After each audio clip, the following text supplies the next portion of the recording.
A nossa aula de hoje é um tema que é recorrente na prova do Enem. Pessoal, não dá para falar de química verde sem falar de sustentabilidade. Então, a química verde, ela surgiu pela primeira vez no início da década de 90. Até o final da década de 80, não se escutava falar em química verde.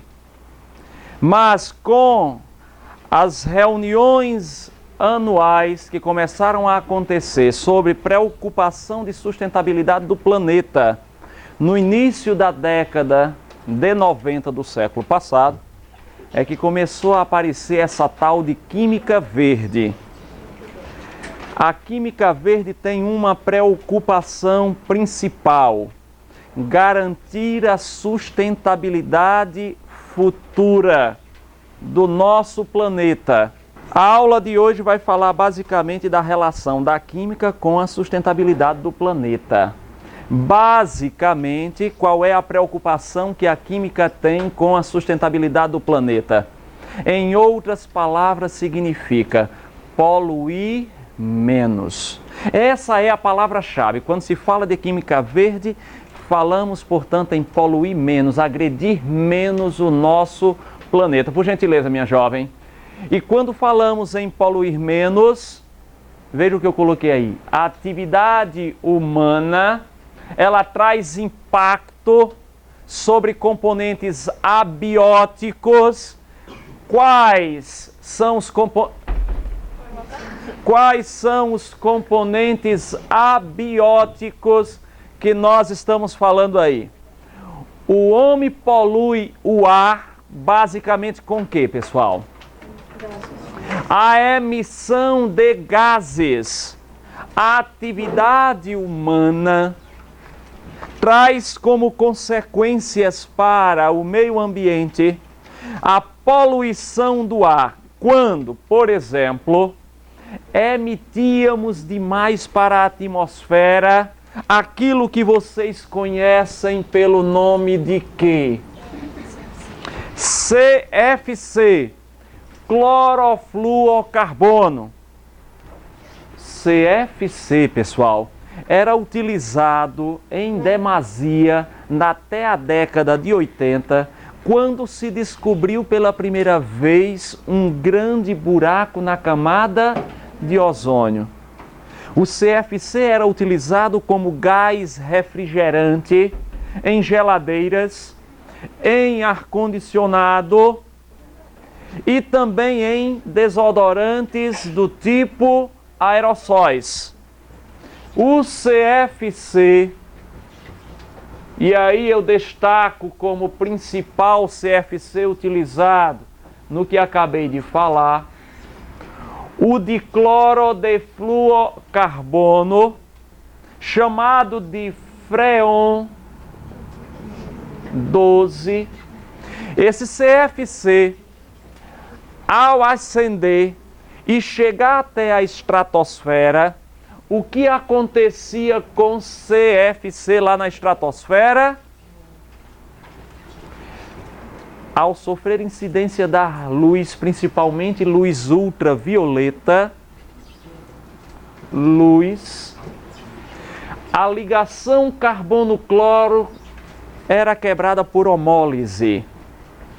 E o que você tinha como resultado disto era a formação de radicais livres. Isso tudo nós já estudamos, não é?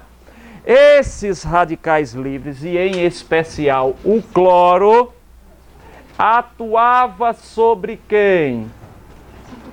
Atuava sobre o ozônio da camada, levando à sua destruição. Produzindo um outro radical que reagia novamente com o ozônio, originando mais uma vez o radical cloro e mais oxigênio gasoso. Não sei se vocês perceberam, o cloro está aí agora como produto dessa reação. Mais uma vez o cloro foi utilizado como quê? Como reagente. Substâncias que entram como reagente num processo e é eliminado sob a forma de produto, é um catalisador. O cloro formado ali volta a interagir com o ozônio, de modo que um único átomo de cloro é capaz de quê? De destruir várias moléculas de quê? De ozônio. Se você quiser tirar a prova, você soma estas equações e percebe que o cloro não participa da reação global. Mais uma característica de um catalisador. Esta reação global mostra a destruição do ozônio sendo convertido a quem? A O2. Então o homem poluiu bastante a atmosfera com o uso de CFC. O homem poluiu muito a atmosfera e polui até hoje com a utilização de combustíveis o quê? Com combustíveis fósseis, que em decorrência de sua combustão emite para a atmosfera gás estufa como o CO2, mas também ao queimar esse combustível fóssil, produz o que, pessoal?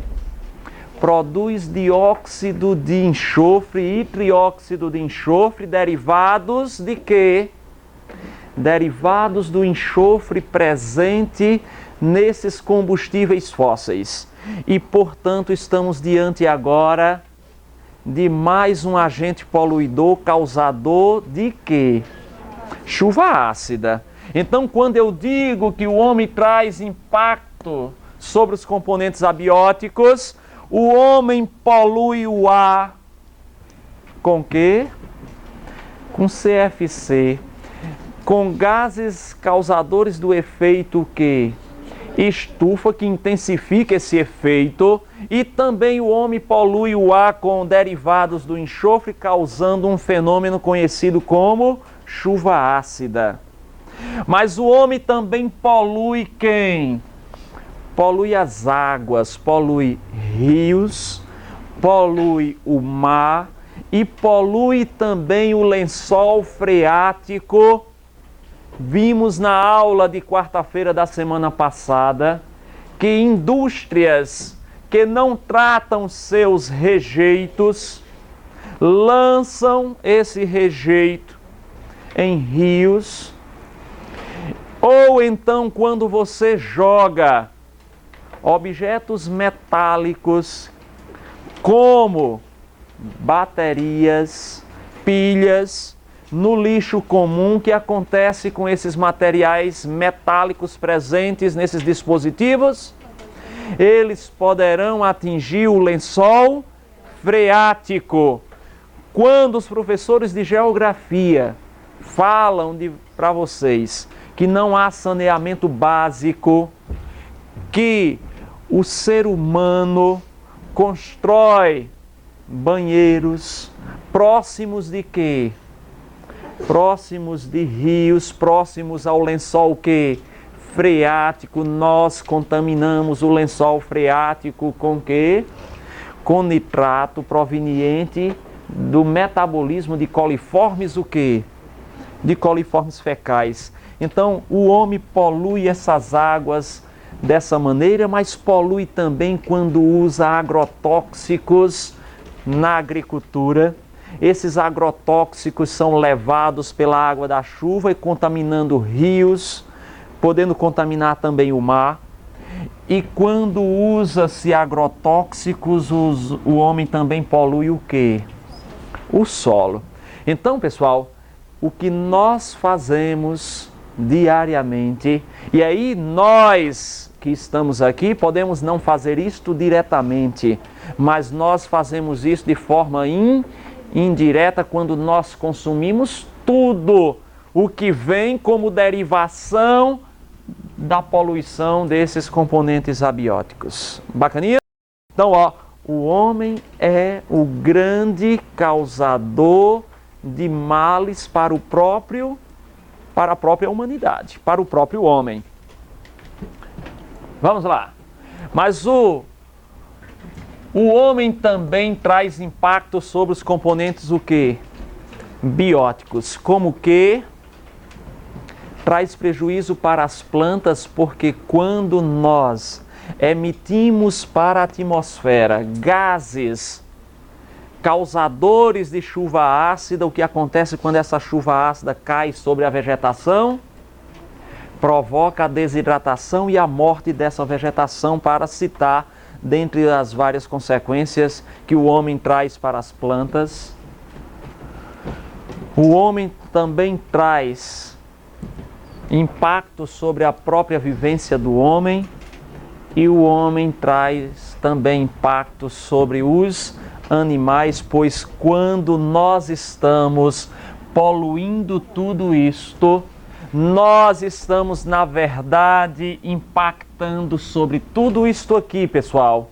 Pois impactos sobre os componentes abióticos trazem como consequência danos sobre os componentes bióticos.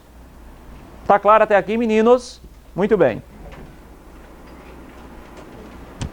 Então, qual é a nossa preocupação hoje? É ter um desenvolvimento o quê? Sustentável. Não dá para falar de desenvolvimento sustentável sem falar de quem? Sem falar da química verde. A química verde nasceu justamente na preocupação de desenvolver um planeta de forma sustentável. Pessoal, a química verde, ela surgiu no iniciozinho da década de 90. Mais precisamente em 1991 foi quando essa agência norte-americana criou o primeiro programa de rotas sintéticas alternativa para a prevenção da poluição. Logo em seguida, 1995, o governo dos Estados Unidos criou um programa de premiação para inovações tecnológicas, tudo isso visando uma produção de forma sustentável. Em 1997, criação do Green Chemistry Institute. Gostaram aí do inglês lá de Major Salles? Pois bem, primeira conferência internacional sobre a química verde, organizada aí pela IUPAC. Entre 2000 e 2001, já inúmeros trabalhos dedicados à química verde. Vejam aí vocês que a química verde é uma coisa nova, não existiu sempre. Mas o que é mesmo química verde? A química verde pode ser definida como desenho, desenvolvimento e implementação de produtos químicos e processos para reduzir ou eliminar o uso e geração de substâncias nocivas à saúde humana e do meio ambiente, pessoal. Ou seja, se eu posso obter um produto em que eu use menos substâncias nocivas para o meio ambiente, ou se eu posso produzir uma substância que possa substituir uma outra para exercer a mesma função, agredindo menos o meio ambiente, então esta deve ser a minha busca. Buscar algo que polua menos. Este é o lema da química verde. Então, pessoal, esse quadro aqui, ele resume muito bem o papel da química verde. Eu tenho que reduzir. Química verde significa reduzir. Reduzir o quê? Eu vou reduzir os custos do meu processo. Eu quero reduzir a quantidade de energia que eu vou utilizar nos meus processos, porque toda vez que eu desenvolvo um processo e passo com este a consumir mais energia, pessoal, produzir energia hoje significa consumir mais fontes fósseis. Ainda é assim. Tem se mudado um pouco com a questão das energias renováveis, mas ainda somos dependentes da energia advinda de combustíveis o quê? De combustíveis fósseis. Portanto, se eu conseguir reduzir a quantidade de energia necessária a um determinado processo, isso já será um ganho para o planeta. E aí vocês podem já ir pensando: ah, professor, eu estudei em um ano anterior a este um negócio que é capaz de fazer reduzir a quantidade de energia necessária para um fenômeno. Vocês lembram de ter estudado? Uma coisa que começa com C e termina com catalisador. Qual é a função do catalisador? Diminuir ou propor um caminho alternativo com menor energia de quê? De ativação. O uso de catalisadores, pessoal, faz com que eu reduza também a quantidade de energia necessária a um determinado processo. Reduzir riscos. Se eu puder trabalhar com segurança, usar substâncias menos tóxicas, substâncias que não causem explosão com facilidade, essa é a meta da química verde. Reduzir a persistência de algumas substâncias. O que significa reduzir a persistência? Existem substâncias químicas, pessoal, que quando são jogadas no meio ambiente, elas quase que se perpetuam. Ou seja, elas não são degradadas, elas não são assimiladas com facilidade. O que é que vai acontecer com essas substâncias? Elas vão permanecer contaminando o meio ambiente por um tempo prolongado, e essas substâncias têm o que nós chamamos de poder acumulativo, o que significa dizer que eu jogo um pouquinho dessa substância hoje, amanhã eu jogo um pouquinho mais, eu não consigo degradá-la, e qual vai ser o efeito futuro disso? O efeito futuro é que eu passo a ter agora uma concentração alta dessa substância no meio ambiente, e se nós ingerirmos algo que tenha essa substância, poderá nos trazer danos. Bacaninha? Então, reduzir a persistência, reduzir a formação de resíduos. O que quero dizer com reduzir a formação de resíduos? Toda vez que eu me propuser a produzir algo, que preocupação eu devo ter? Se eu puder montar uma rota sintética, de modo que eu pegue todos os reagentes e transforme tudo isso naquilo que quero, eu estou diminuindo a quantidade de quê, pessoal? De resíduos. Explicação, meninos. O que é uma reação de adição? A reação de adição